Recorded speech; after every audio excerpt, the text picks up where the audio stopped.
Ողջույն, այսօր մի շատ հետաքրքիր պատմություն ես լսելու, լավ տեղավորվիր և ուշադիր լսիր։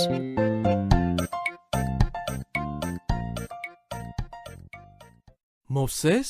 իսկապես սա դու ես, շալոմ։ Ահարոն, չեմ հավատում, մենք արդեն 40 տարի է չենք հանդիպել։ Եղբայրները գրկախառնվեցին,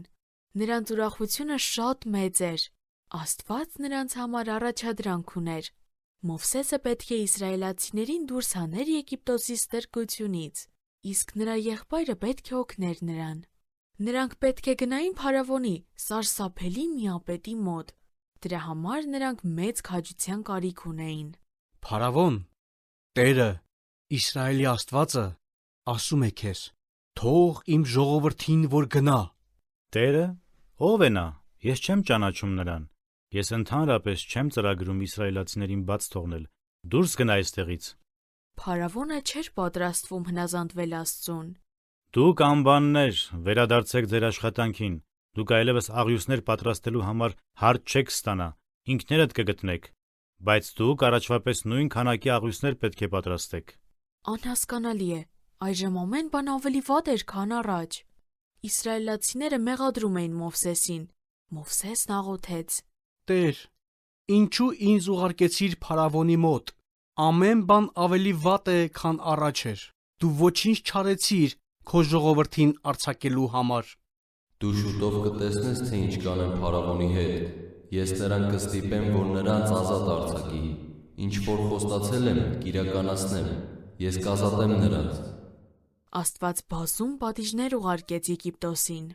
Մի անգամ նա գետերի ամբողջ ջուրը արյան վերածեց, սակայն Փարավոնը դեռևս չէր հավատում։ Յախք, հետո գորտերը ամբողջ երկիրը պատեցին։ Նույնիսկ բարձրացան Փարավոնի մահճակալի վրա։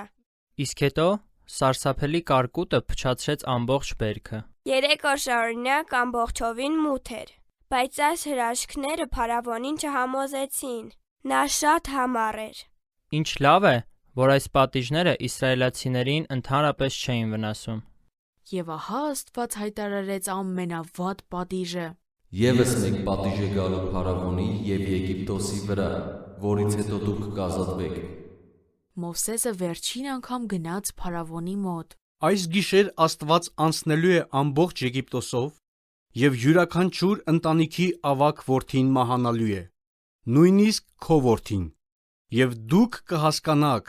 որ Իսրայելը ծառայում է կենդանի Աստծուն։ Արդյոք Փարավոնը վերջապես կընդունի սա։ Դու կիմանաս դրա մասին հաջորդ թողարկմանը։ Մեզ հետ կարող ես կապվել hypocrite@gmail.com հասցեով։ Կրկնում եմ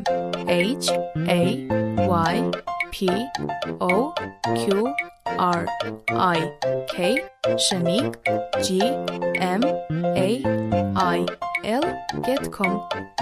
Կհանդիպենք հաջորդ թողարկմանը։ Ձեզ հետ է Եվնիկեն։